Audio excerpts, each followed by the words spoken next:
everyone. Welcome to episode 7 of Safety Snacks, a series of bite-sized videos and interactive workshops that will help you protect yourself from doxing, hacking, and other kinds of online abuse. I'm Victoria Vilk, and I run PEN America's Online Abuse Defense Program. And I'm Harlow Holmes, Director of Digital Security at Freedom of the Press Foundation. So in the last 2 episodes, we showed you how to get a grip on your Twitter and Facebook accounts, 2 of the platforms that journalists and writers use the most for their work. But we know that journalists also use other social media platforms.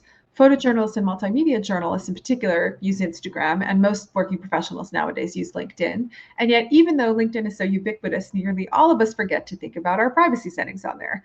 You may actually be horrified to discover just how much private information LinkedIn is leaking about you without you knowing it. So in this episode, we're going to show you how to get a grip on those accounts too. But before we dive in, Harlow, can you explain to us why it's a problem to bleed private information on social media? Yeah. Abusive trolls comb our social media accounts to find private information about us and our loved ones. They can use information like your birthday, home address, your mother's maiden name to hack, dox, impersonate you. And so by triggering our privacy and security settings, you make it harder for them. We also sometimes forget that social media platforms are not actually free. We are paying for them not with money, but with our information and attention. So they're tracking us all the time and selling our info to data brokers and other nefarious actors. And if you're not sure what data brokers are, check out episode 2 of our Safety Snacks. All right, Harlow, I'm totally convinced, but where do I start? The best place to start, even before you dig into the settings, is to zoom out and think about how and why you're using your social media accounts. The best piece of advice we can give you is to create boundaries between your personal and professional presences online. The goal is to keep our public lives public and our private lives private. Victoria, talk us through how we can do that on Insta. Well, if you're using Insta for work, the very best option is actually to have 2 separate accounts. For your professional life, you can have a public facing account, and we actually recommend looking into having either a business account or trying to get verified because that actually makes it much harder for people to impersonate you. For your personal life, you can have an account that's just for friends and family, and you set that account to private. This is especially a good idea if you cover really intense subjects like white supremacy or extremism, but you still want to have some kind of online presence for your family and your friends. It sounds like a pain. How exactly do I do that? The good news is actually super easy. You go to settings in the Insta app on your phone, then you go to privacy and you toggle your account to private. That means that only people who currently follow you will have access to your content, and anyone who is a new follower, you'd have to approve them before they can see your posts. But keep in mind that even if you have separate Insta accounts for your private and professional life, you actually still need to be mindful of your privacy and safety settings. So Harlow, talk us through how to protect all of our Insta accounts.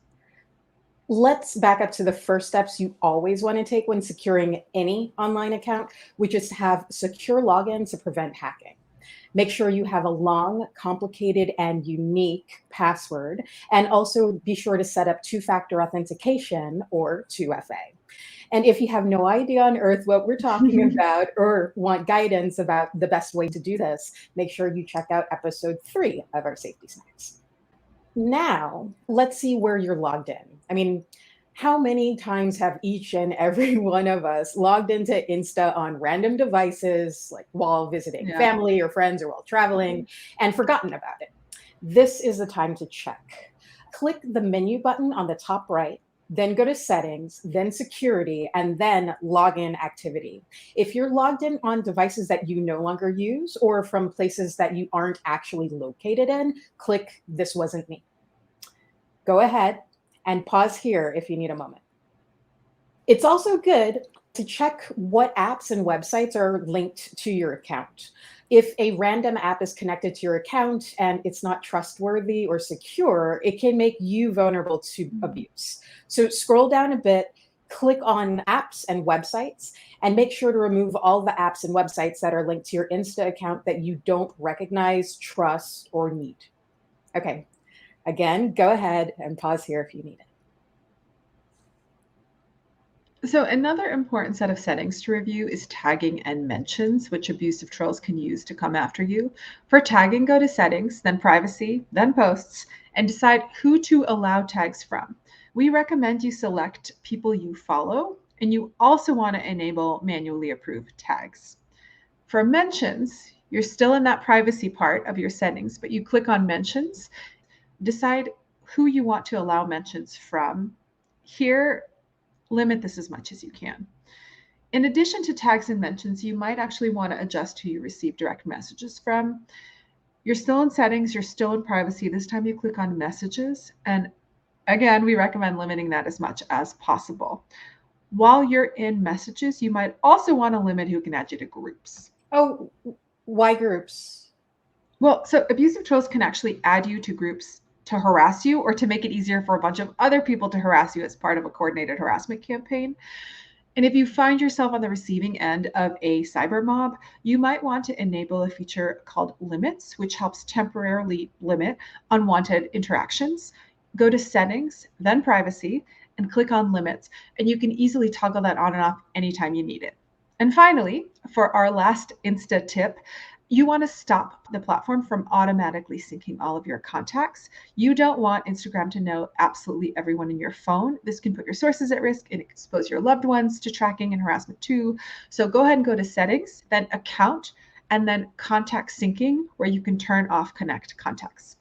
So if you want to pause here and just generally play around with your privacy settings on Insta, go ahead, and then we're going to switch to a different platform now. All right. Let's switch gears to the platform that many of us probably already use professionally, LinkedIn. Even if you only use LinkedIn just to add your new job or share something that you've published, that doesn't mean that you're not leaking data all over the place. So, like with Insta, we want you to have a secure login by using a strong, complex, unique password, enabling two-factor authentication. And if you need help with any of that, just check out episodes 3 and 4 of our Safety Snacks. Hello, I'm quite proud to tell you that my LinkedIn account login is quite secure. So what's next? If I did that right, what do I do now? Well, first, you want to figure out what info is publicly available on your profile, especially if you're old like me and set up We're your both old. profile a billion years ago. But on your profile, click on your profile pic on the top left, go to settings, and then choose visibility.